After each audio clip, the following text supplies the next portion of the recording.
Bonjour. Bonjour à tous et merde à ceux qui m'insulteront dans les commentaires. Vous êtes des fils de pute, pour ceux qui m'insulteront dans les commentaires. Donc le 29 octobre, nous sommes le 29 octobre, je fais la vidéo le 29 octobre 2017. Encore une fois, des bouleversements majeurs, officiels. Deux grands changements majeurs en 15 jours à peu près, en Europe. D'abord autour de l'islamophobie et puis, en quelque sorte, autour du régionalisme. Nous changeons de nature. Il se passe c'est bouleversant, encore une fois. Là, en 15 jours, l'Europe n'est plus la même. D'abord, autour de l'islamophobie. La Tchéquie vient de voter islamophobe le 21 octobre 2017. Nous avons de plus en plus de pays d'Europe qui officialisent leur refus de l'immigration du Sud et de l'islam. Ça devient majoritaire, et c'est officiel. Ça qui est très différent du passé. Ce ne sont plus des peuples qui râlent contre l'immigration de masse venue du Sud et contre l'islam. Ce sont des peuples qui ont des représentants qui refusent l'immigration et refusent l'islam. C'est totalement différent. Et en plus, ça s'étend de plus en plus. Ça touche de plus en plus de pays d'Europe. Donc l'Europe commence à passer à un refus officiel de l'immigration du Sud et de l'islam. C'est-à-dire que l'Europe commence à dire ouvertement: nous ne voulons pas de noirs, nous ne voulons pas de blancs musulmans chez nous, et nous n'aimons pas l'islam. C'est sur le point de devenir majoritaire. En octobre 2017, l'Allemagne hésite. L'Allemagne a besoin d'immigrer, parce qu'elle fait très peu d'enfants, donc elle a cru qu'elle pouvait faire venir des blancs musulmans et des noirs. Elle en a fait venir beaucoup, ceux-ci ont donné d'immenses problèmes. Et l'Allemagne hésite entre son besoin d'immigrer et la réalité de ces immigrés. Et la France, elle, suit l'Allemagne. Donc, on a deux directions possibles pour l'Europe par rapport à l'immigration du Sud et par rapport à l'islam. Donc, le cas où l'Allemagne continue d'hésiter. Alors, les Allemands sont extrêmement racistes. Les Allemands épousent très très peu les Turcs et épouseront très très peu les autres blancs musulmans, ainsi que les Noirs. L'Allemagne peut hésiter longtemps parce qu'elle a un rôle mondial. Si elle se met à être ouvertement islamophobe ou ouvertement raciste, elle ne vendra plus dans les pays musulmans, elle ne vendra pas dans les pays noirs, elle ne vendra pas dans les pays pour lesquels le refus du racisme est important. C'est ce qui calmerait l'Allemagne. Mais même dans ce cas-là, même dans une Allemagne qui se contente d'être discrète en quelque sorte, de ne rien dire, vous avez pour la France l'absurdité d'une France islamophile qui encourage l'islam à se développer chez elle et qui fait venir beaucoup d'Africains et de blancs musulmans avec cette France, donc qui est sans frontières avec d'autres pays d'Europe, très nombreux, qui disent ouvertement on n'aime pas l'islam et on ne veut pas d'Africains noirs et de blancs musulmans chez nous. Ça devient absurde. Alors les Européens sont tout à fait capables de faire cette politique-là, mais au niveau électoral et dans la tête de beaucoup de Français, je pense, ça va être important. C'est complètement idiot de faire venir des Noirs en étant arrimé à des pays qui refusent les Noirs. C'est complètement idiot d'encourager l'islam en étant arrimé à des pays qui ouvertement détestent l'islam. Autre conséquence pour la France, dans le cas où l'Allemagne reste tranquille, on aura un renforcement du camp anti-immigration et islamophobe. Donc ce camp anti-immigration et islamophobe aura plus de chances de gagner en 2022 pour les élections importantes de 2022. C'est-à-dire concrètement, la droite, une alliance droite-Front National, ou la droite seule, est renforcée aujourd'hui par cette montée du refus de l'immigration et du refus de l'islam en Europe.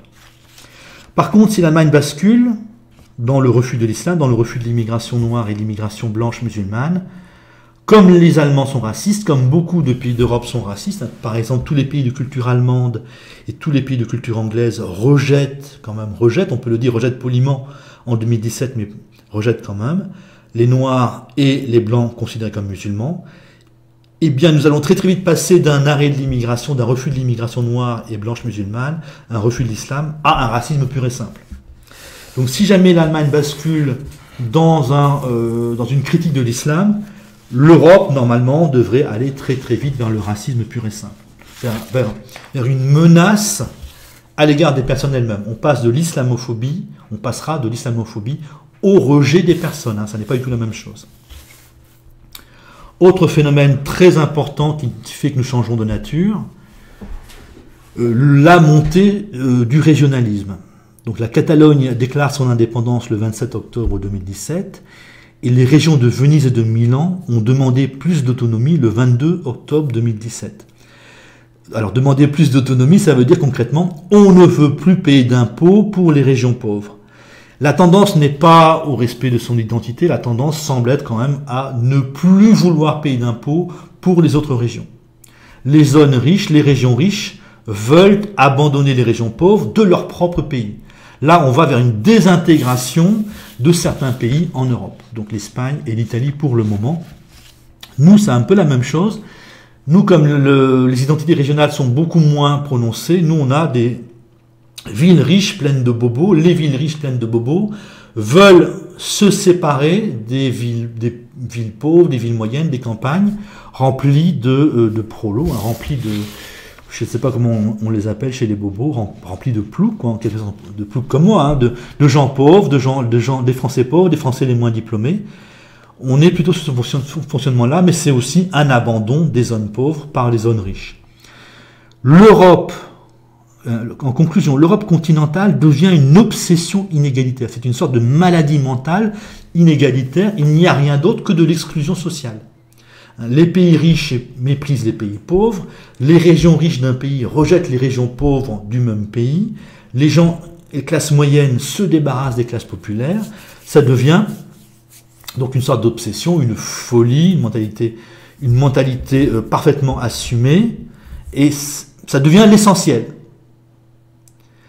Les conclusions de cette nouvelle affaire de régionalisme, c'est qu'il n'est plus possible de parler de peuple européen, il n'est plus possible de faire rêver sur le projet européen. Donc les européistes vont devoir changer de discours. Ça affaiblit les européistes français. Je ne sais pas ce qu'ils vont dire en 2022. L'Europe, autre conclusion, l'Europe est un projet maintenant d'élimination sociale qui nous mènera à la guerre. Vous allez avoir forcément des peuples qui vont se rebeller, des régions pauvres qui vont voter pour que ça change. C'est comme, vous allez avoir des régions pauvres qui vont voter pour sortir de l'Union européenne, pour sortir de l'euro, pour refuser que les régions riches partent dans leur coin. Donc, on va vers des tensions entre Européens, même à l'intérieur, entre pays d'Europe, entre régions à l'intérieur du même pays, tensions qui peuvent être de plus en plus terribles. Là, en Catalogne, les Catalans prennent leur indépendance et on aura probablement des meurtres entre Catalans et les autres Espagnols. Donc ces meurtres, ces futurs très probables meurtres en Catalogne, interdira aussi de dire que l'Europe c'est la paix. Ça ne sera plus possible, ça deviendra totalement ridicule. En conclusion, donc on change de monde, hein, on change littéralement de monde, officiellement de monde. C'est ça qui est très différent du passé, ça devient officiel. Vous avez maintenant des régions qui demandent leur autonomie, une région qui demande son indépendance, des pays qui votent islamophobes. Donc on a changé de monde, et changé de monde officiellement. Là, les élites françaises sont complètement déboussolées, ne peuvent plus nous sortir les mêmes âneries que d'habitude, vont devoir, je ne pense pas qu'elles changeront de politique, vont devoir changer de discours, ce sera intéressant. Mais ce qui nous attend, c'est des tensions de plus en plus grandes, c'est l'élimination de l'islam, c'est acté en quelque sorte. L'islam, c'est fini. Vous avez des peuples qui ont dit non très rapidement. 2015, immigration massive voulue par l'Allemagne, immigration massive donc de gens du Moyen-Orient. Et vous avez immédiatement des peuples d'Europe qui ont dit non. Maintenant, vous avez en 2017 de plus en plus de peuples qui votent contre cette immigration massive, contre l'islam. Et donc les élites françaises sont dépassées en quelque sorte. Pour l'islam, le problème est réglé. Je vous l'avais dit, c'est terminé. C'est sur le point, enfin ça commence, on commence à aller vers la fin du problème, vers le règlement du problème de l'islam. Je ne sais pas si ça se fera paisiblement ou dans la violence. Dans les pays qui n'épousent pas les musulmans, je ne vois pas de solution. Par contre, dans les pays où il n'y a pas de musulmans, il n'y aura pas besoin de les massacrer. C'est déjà pas mal. La grande erreur est d'avoir fait venir des musulmans dans des pays qui ne les épouseraient pas. Et on va payer ça probablement extrêmement cher.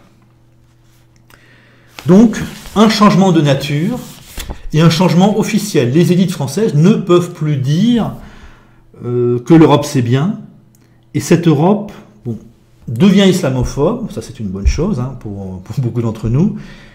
Et par contre, on voit s'acheminer cette guerre des pauvres ou des riches contre les pauvres ou des pauvres contre les riches. Pour le moment, c'est encore une fois, c'est les régions riches qui se débarrassent des régions pauvres, c'est encore une fois les riches qui agissent. Et les pauvres, pour le moment, ne bougent pas. Mais au moins, ils ont bougé sur l'islam. Salut!